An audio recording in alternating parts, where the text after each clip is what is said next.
Hello, in this video I'm gonna show you how to find and manage display settings on Xiaomi 14T and 14T Pro.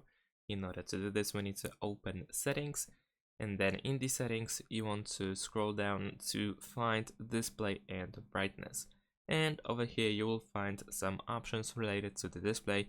For instance, you can choose the light or dark theme. You also have the options for the dark theme.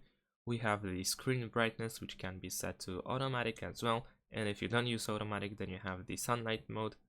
And then we also have advanced textures feature that adds rendering effects like blurring across the system to provide an enhanced visual experience. We can also choose a color scheme, so we can have more vivid colors, for instance. We also have the ring mode, which is the blue light filter. Then we can also adjust the screen refresh rate.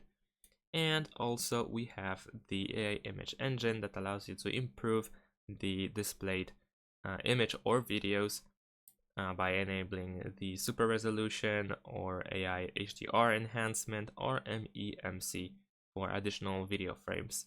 And of course we also have some font settings at the bottom as well.